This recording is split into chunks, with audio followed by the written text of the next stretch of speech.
The most expensive car in my neighborhood belongs to a man who can't pay rent. Meanwhile, the richest person on my street drives a 10-year-old Toyota, and you'd never know it. That's not a coincidence. That's a pattern. And once you see it, you can't unsee it. Today, I'm breaking down the psychology behind why broke people perform wealth and rich people hide it, and what it means for your money. Before we get into it, I want you to think about someone you know, maybe a coworker, a cousin, someone from school. They always have the latest iPhone, the fresh designer sneakers, the nice car. They post the holidays, the restaurants, the outfits. And every time you see them, you think, wow, they're doing well. Now, think about someone else.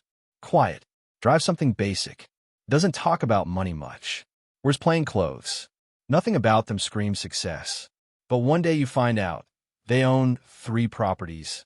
They've been investing for 10 years. Their net worth is 7 figures. I'm going to bet you know both types of people. And I'm going to bet the second person surprised you. That surprise? That's what this whole video is about. Because here's what nobody tells you about money. The way people look and the way people are doing financially are almost completely disconnected.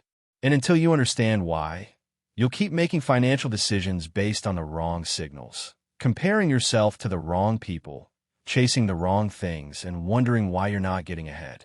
Stay with me, because by the end of this video, you're going to see money completely differently. Let's start with the science. There's a concept in psychology called signaling theory.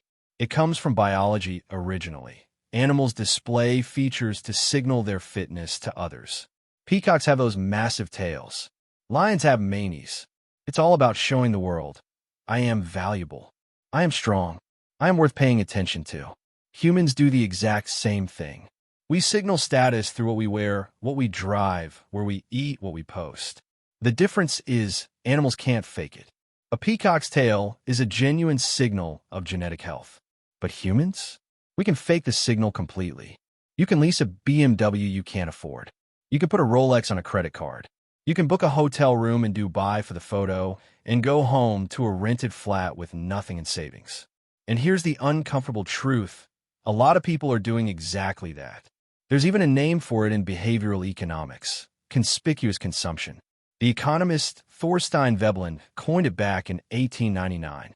He observed that as people earn more money, instead of saving the excess, they spent on visible, expensive goods, not because they needed them, but because of what those goods communicated to others. In other words, the point of the purchase wasn't the product. The point was the audience. Now here's where it gets interesting. Veblen also observed that the people most likely to engage in conspicuous consumption weren't the truly wealthy. They were the people trying to appear wealthy.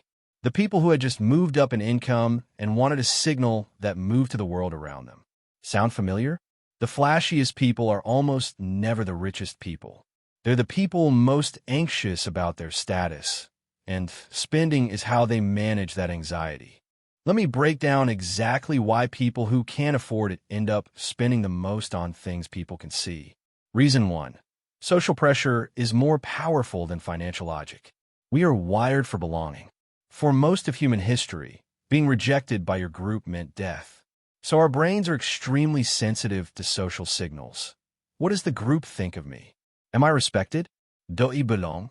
When someone feels financially insecure or socially invisible, spending on status items is a way of buying temporary relief from that anxiety. The new bag, the new car, the dinner at an expensive restaurant. These aren't irrational purchases. They're emotional ones. They're buying the feeling of being seen, respected, valued. The problem is the feeling doesn't last. So you have to keep buying. Reason 2. Their reference group is the wrong one. The people you compare yourself to are called your reference group. And for most people, their reference group is whoever is physically around them: colleagues, neighbors, people on social media. If everyone around you is driving a certain car or wearing certain brands, you feel pressure to match that, even if you genuinely cannot afford it. Because the social pain of looking less than feels more immediate than the financial pain of an empty savings account. This is why lottery winners often go broke within 5 years. They suddenly have money, but their reference group changes overnight. They start mixing with people who spend at a completely different level. and they spend to keep up until the money is gone. Most people who look rich have high income and low wealth. They earn a lot, and they spend almost all of it on things that signal their income to others. Designer clothes don't grow in value. Cars depreciate the moment you drive them off the forecourt. Expensive dinners are gone the next morning. The money gets converted into experiences and objects that disappear. And when the income stops, there's nothing left. Now let's flip it. Why do genuinely wealthy people so often look underwhelming? This isn't an accident. It's a strategy. Reason 1, they've already won the status game, so they stop playing. When you have real financial security, you stop needing external validation. You don't need a stranger in a car park to be impressed by your vehicle. You're not performing for anyone. The psychologist Abraham Maslow had a hierarchy of needs. At the base are survival needs, and at the top is self-actualization. Truly wealthy people have long moved past the need for status and esteem from others. They're operating from a place of security, not anxiety. That's why they can wear a plain white t-shirt and not care what anyone thinks. Reason 2, they know the real cost of looking rich. Here's something wealthy people understand that most people don't. Everything visible costs twice. The first cost is the purchase price. The second cost is the opportunity cost, what that money could have done if invested instead. If you buy a 50,000-pound car instead of investing that 50,000 pounds at 8% for 20 years, you haven't just spent 50,000 pounds. You've spent 233,000 pounds. That's what would have been worth 2 decades later. Wealthy people see that calculation in real time. They look at a flashy purchase, and they don't see the price tag. They see the compound interest they're giving up. That's why Warren Buffett, one of the richest people who has ever lived, still lives in the same house he bought in 1958 for $31,500. He drives modest cars. He eats McDonald's, not because he can't afford better, because he understands the true cost of consumption better than almost anyone alive. Reason 3, old money actively hides its wealth. There's a reason the phrase stealth wealth exists. Among people with generational wealth, families who have been wealthy for multiple generations, there's a strong cultural norm against displaying money. It's considered tasteless, nouveau riche, a sign that you're new to money and don't really understand it.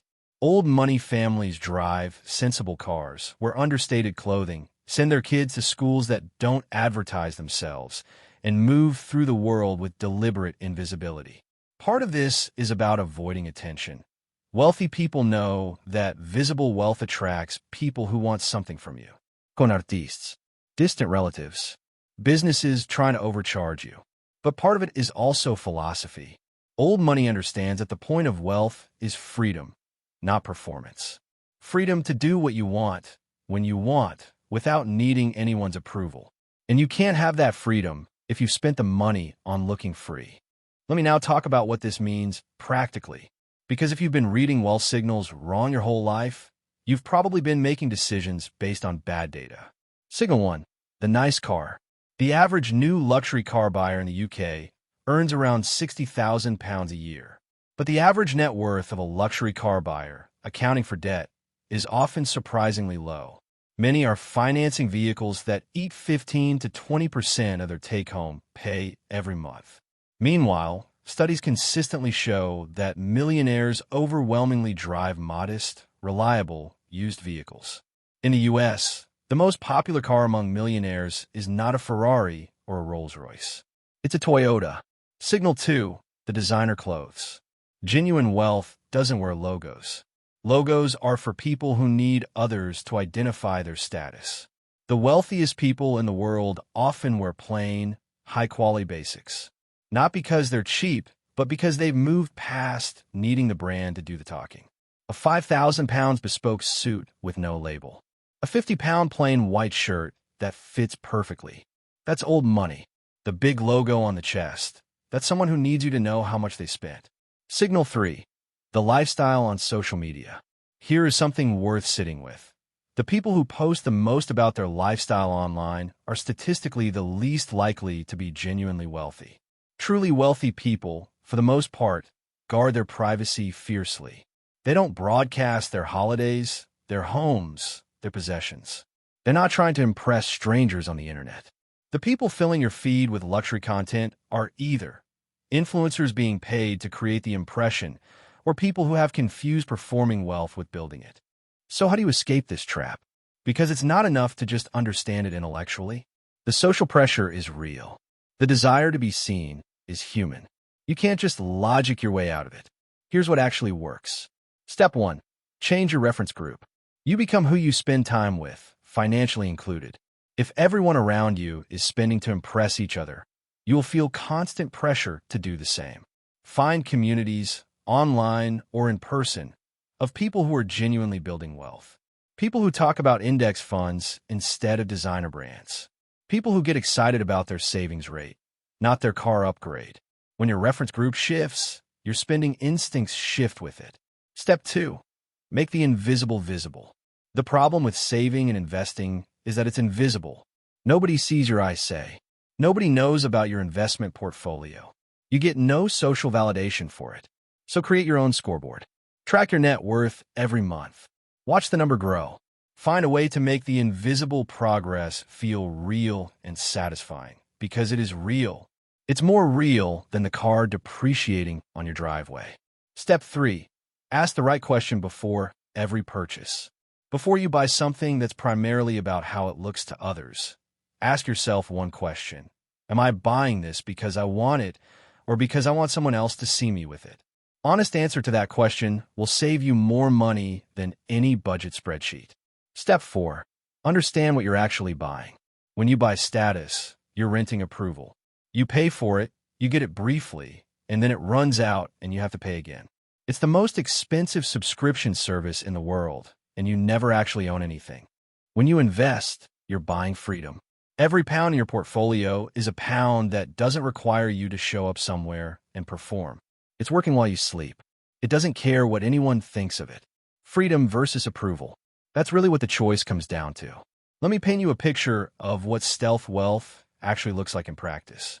They live below their means, not because they're miserable, but because they genuinely don't feel the need to upgrade everything. Their home is comfortable, not Instagram-worthy. Their car is reliable, not impressive.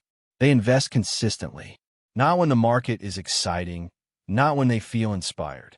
Every month, automatically, regardless of what's happening. They understand that time in the market beats timing the market every single time. They don't talk about money, not because they're secretive, but because they have nothing to prove. You will almost never hear a genuinely wealthy person mention their salary, their portfolio, or what they paid for something. They spend on experiences over objects, but quietly. Not the posted holiday, not the table at the celebrity restaurant. A genuinely enjoyable trip with people they love that doesn't make it onto social media at all. They're obsessively curious about money, but in private. They read, they research, they understand compound interest, tax efficiency, asset allocation.